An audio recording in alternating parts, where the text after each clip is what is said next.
flambée du prix du gaz est-elle excessive? On en parle avec vous, Véronique Riche-Flores. Bonjour Véronique. Bonjour David. Content de vous retrouver, présidente et économiste. Économiste et présidente du cabinet RF Research. On a des tarifs réglementés du gaz. On l'a senti bondir quasiment 25% depuis le début de l'été, en 3 fois depuis juillet. Est-ce que cette flambée déjà, elle est franco-française ou elle est mondiale des tarifs du gaz? Elle est mondiale. Bon.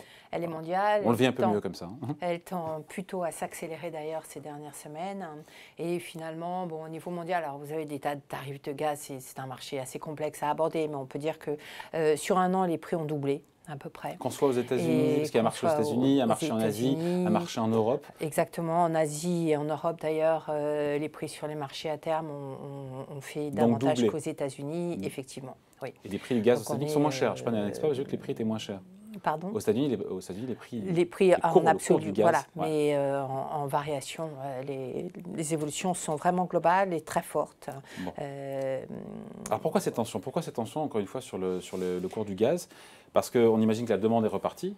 Évidemment, elle est repartie parce que d'ailleurs, est-ce qu'elle est revenue à son niveau d'avant-pandémie? Je ne sais pas.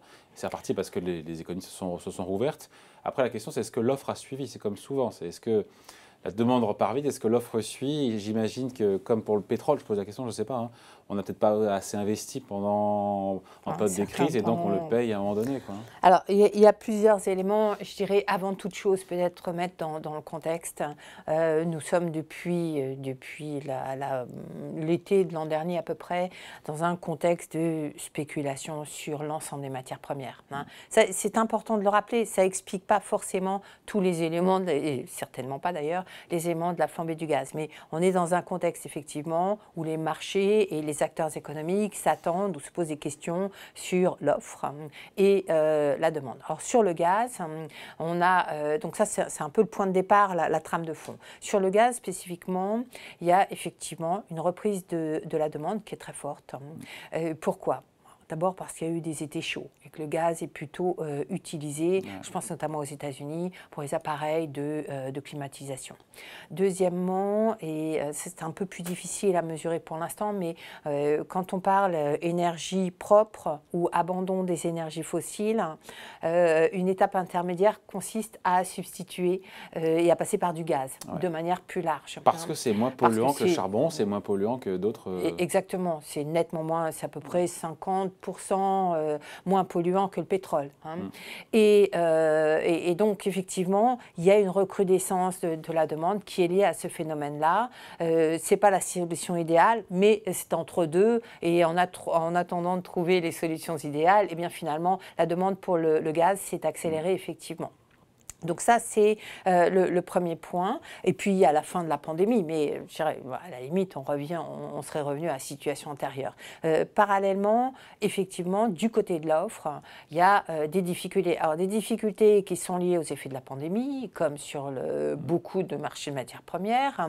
Les prix du gaz ne sont pas totalement indépendants des prix du pétrole. Vous avez souvent des gisements qui sont liés. Donc, il y a une cohérence dans ces marchés de matières premières, d'ailleurs, qui va au-delà du gaz et du pétrole, mais qui explique une partie des mouvements.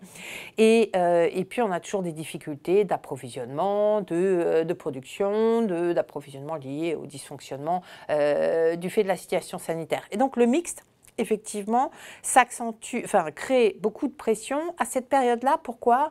Parce que l'hiver approche. Et que, puisqu'on a plus consommé et on n'a pas rempli les stocks comme il le faudrait. C'est justifié encore une fois ces cours-là d'un point de vue de l'offre et de la demande, ou s'il y a beaucoup de spéculation, vous écoutez aussi?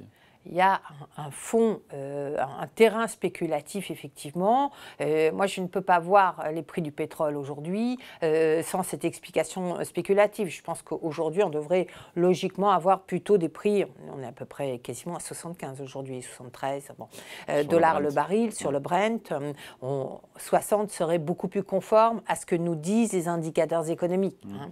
Et du coup, alors d'où vient cette spéculation? Sans doute, incontestablement, des liquidités très abondantes. On l'avait vu il y a 10 ans, quand il y a beaucoup de liquidités, on va chercher. Mais il y a des facteurs structurels, effectivement, qui plaident en faveur de ces tendances-là également, qu'on ne peut pas ignorer, bien évidemment.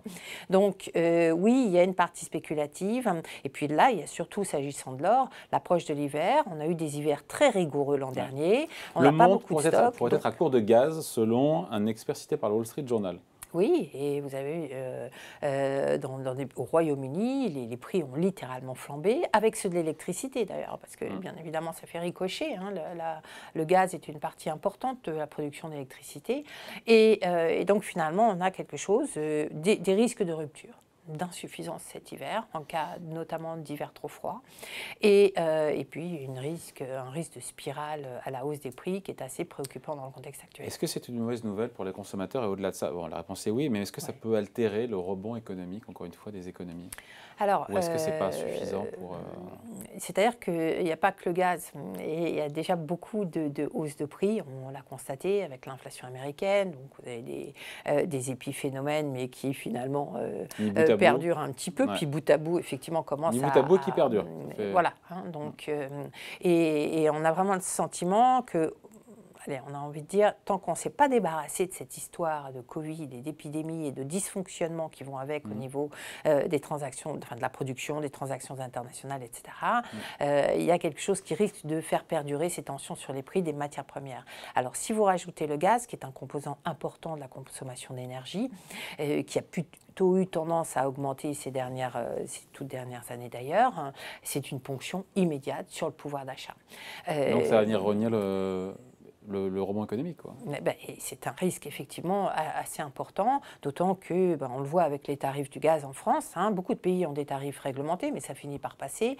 On va sans doute le voir également sur les tarifs de l'électricité, parce que beaucoup de notre énergie électrique est produite avec du gaz également. Et donc tout ceci, effectivement, à un moment donné où on n'a pas tout à fait... Alors les chiffres en Europe sont meilleurs qu'aux États-Unis, mais on a beaucoup de ménages qui n'ont pas retrouvé un emploi, où les flux de revenus sont relativement étroits. Effectivement, c'est une ponction qui inquiète sur les perspectives de consommation. D'autant, on finit là-dessus, Véronique, mais cette flambée des prix, c'est aussi une mauvaise nouvelle pour l'écologie. Quand on voit que l'Allemagne commence à rallumer des centrales à charbon pour produire de l'énergie moins coûteuse, on dit qu'en plus, c'est pas bon pour l'écologie, ça, pas bon pour la planète. Hein. C'est pas bon, effectivement. Alors certains vous diront, eh bien, il faut passer par là pour accélérer la transition et passer au tout électrique. Voilà, il y a aussi peut-être cette perception quand on parlait de spéculation, cette idée que les énergies sales, le gaz est entre les deux, mais vont être de plus en plus chères. Mais vous avez tout à fait raison. De fait, on risque d'être pris de court et ça risque d'avoir l'effet totalement inverse, effectivement. Donc cette flambée des prix, on finit là-dessus, elle est excessive aujourd'hui. Mais comme sur l'ensemble des matières premières énergétiques. Oui, elle est excessive, elle est plus problématique, me semble-t-il, mais il faudrait effectivement, je pense qu'on serait beaucoup mieux si on avait un retour des prix des matières premières de 10 à 20% sur l'ensemble des paniers des matières premières, sans oublier l'alimentaire également.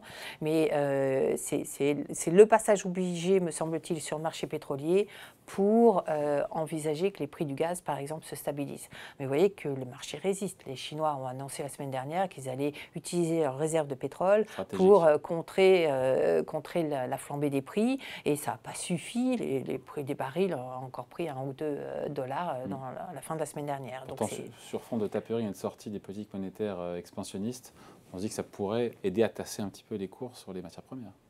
En théorie. Finalement, oui. Et c'est là qu'on voit également, on comprend mieux, parce que tout ceci est nouveau, les effets ricochés, les effets néfastes de ces politiques monétaires qui sont sans doute un petit peu loin.